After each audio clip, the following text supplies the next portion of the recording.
Happy Friday. It is Rick and Kseniya back with episode 61. Happy Friday, Kseniya. Oh, happy Friday, Rick. It's been an intense week, I would say, right? What about you? Well, it has been an intense week. We did 60 in the Monday, and I Monday. was traveling for a partner event this week, and so I'm back. It has been an intense week. It's our first full week back of the year, so we're getting back into it. But, Getting up to speed and how Alfred is doing. I mean, I see him all the time and I have to ask, how are you guys doing? the cat is doing fine, and for those of you who don't know the whole there's a whole story about that one. Maybe I'll write that up as opposed to the fun section. Yeah, I think you have to. I checked that cat in his luggage and brought it home from Las Vegas last month. Oh my Cat's God. doing But but you know what? Community has been busy. I mean, again, and we're doing this second recap because on Monday we were summarizing stuff for the first 2 weeks because we're out huge of focus. catch up. Yes, huge catch up. We had to do that, and now we're doing another one. And guess what? So Rule broken. Maybe not that bad. Okay.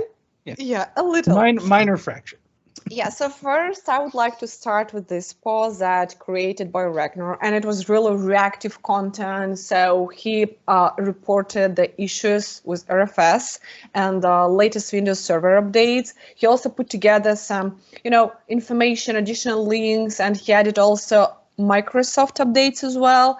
And it's really, it's critical with some vendor is doing some updates and something goes wrong. Hopefully nothing goes wrong, but there are some cases that there could be, it's something that, I don't know, it's pretty, not common, but it could happen.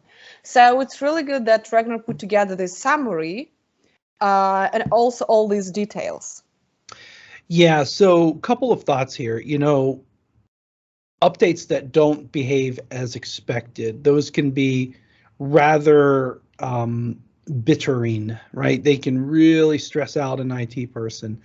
And the thought is because it's a horrible stress because we have as IT professionals this burden to keep up to date, right? I mean, compliance and vulnerability management and things like that. You're supposed to do updates, and if you move quickly on them, right, something that doesn't behave as expected, if it ends up getting in, causes new types of problems. So Milder's advice at the front of having that backup, right, is very much important. And I would go so far as to pivot because Veeam's done a lot with the REFS file system.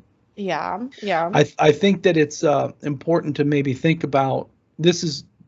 I've not told this advice yet, but I literally just thought of it. Is have a different update schedule for a Veeam repository running REFS versus production.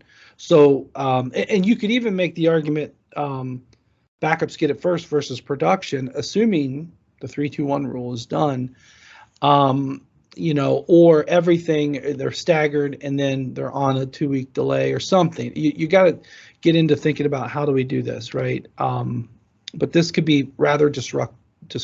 So good thing they pulled the update. That's the most important piece of advice here. And I'm sure that organizations that have been impacted by this are sorting it out somehow. But 3-2-1 rule.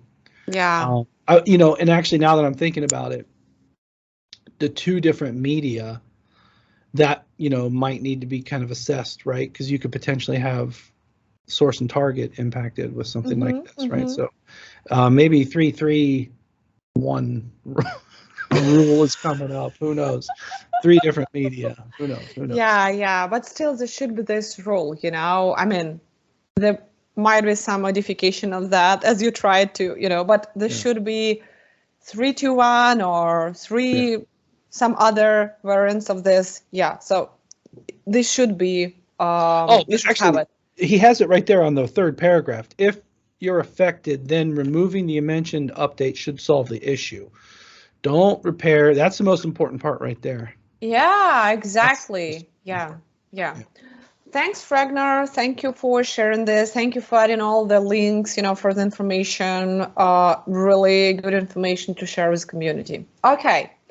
Next one, I know that we highlighted Rasmus last recap, but I couldn't help but I have to do this again because Rasmus, as known as Mr. VMC, he's contributed to community in such a tremendous way. I mean, he's given a lot back, and he did this let's say, overall post combining all of the resources that he created for VMCA preparation. So it's study guides, it's practice exams, it walkthrough of official VMC practice exam, and he even divided it in sections as per exam week. Can you imagine that?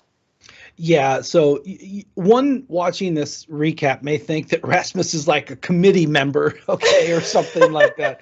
But no, this Rasmus, thank you so much. The comprehensive study guide practice exam link, and one thing, he's got links to things that don't yet have the videos in there. So it's like he's got it all planned out, and you can really consume this at your own journey. It's like an episode of your favorite streaming show. You got to wait till Wednesday for the next episode. Yeah, exactly. Like Netflix, VMCA Netflix. Yeah, I like it. Okay, thank you, Rasmus. We highly appreciate your contribution to community. And of course, please keep it up. Okay, another one. And, we just talked about updates and stress, connected to this. And John Burke, he started a very interesting thread about stress and burnout, which is connected with disaster recovery and ransomware and all these IT issues, because IT admins, they have to be reactive, they have to be fast. Thank God if they have 3-2-1 rule implemented. Thank God if they're using other tools, to prevent major disasters. But still, this is the topic that I believe is important to highlight. It's important to share different perspectives. Who is doing what? How do you manage stress? It's a serious topic. Nowadays, I think everybody's more stressed, overworked, and conditions are harder now. I think everyone can agree with that. And, one of the vanguards, Craig Dalrymple, has been talking about this for a very long time. And I think that IT is this incredible dependent service right nowadays. I mean, call it digital transformation and more. But, yeah. Jeff, I'm glad you brought this up. Everyone, there is a soft side of IT, and there's humans behind it.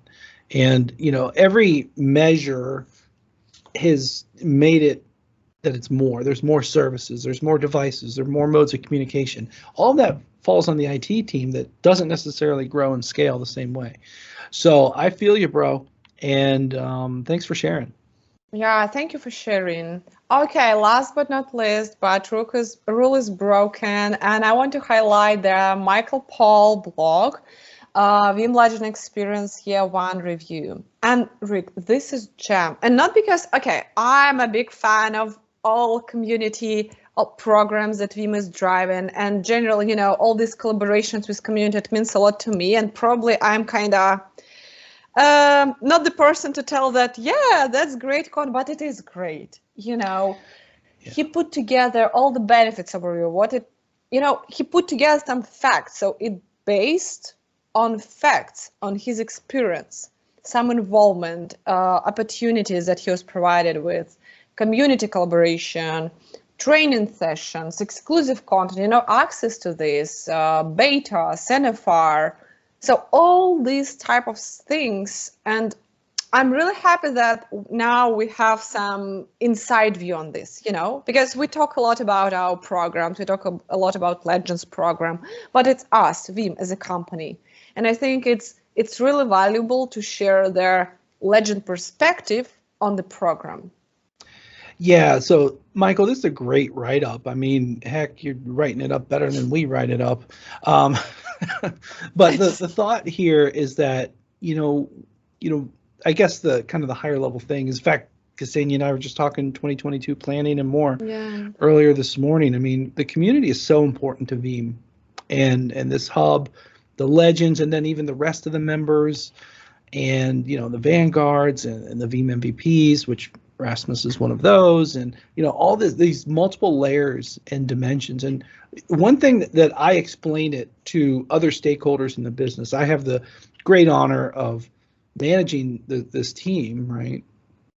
But I explain it to people. I'm like, look, these different community programs allow the ones who are taking that initiative to share and engage and do something more with Veeam products, we're allowing them to engage in their comfortable zones, right? Whether it's their own blog, whether it's their own podcast, or some of the other resources that they do. That's not all just blogs, right? There's videos, there's books. Yeah, we just had 2 books done. And then there's the Legends site and the R&D forums, right? Veeam properties, right? And then the Veeam MVPs, which are employees that engage in this manner too, right? So we want to have these ways that they can engage at the levels of comfort. And Michael wrote up his Legend experience, and this is just really, really good perspective. So thank you so much for sharing, Michael. Yeah, we highly appreciate it. Thank you for sharing. And just to remind to everyone who is watching, really soon, in 3 weeks, approximately like 3-4 weeks, we are targeting mid-February. We are going to announce the new class of Veeam Legends. So I'm looking forward to this because we are going to do renewals and also look into the new members. And this is just a reminder that there is still time for you to become legendary, right? Yeah, yeah, and yeah, I mean, a lot of this kind of goes in these cycles of new onboarded renewals and stuff. And people change; they change their focus, and sometimes they move on to other roles, and they don't take these opportunities. Sometimes we have that happen. Yeah, and it's okay. Yeah, it's okay. And absolutely. It's great because the community changes, and so thank you, everyone. Right, we'll that pretty soon we'll have that special department announcement. Yes, announcement, right. Okay, so that sums it up. Thanks everyone for watching, and we see you in community.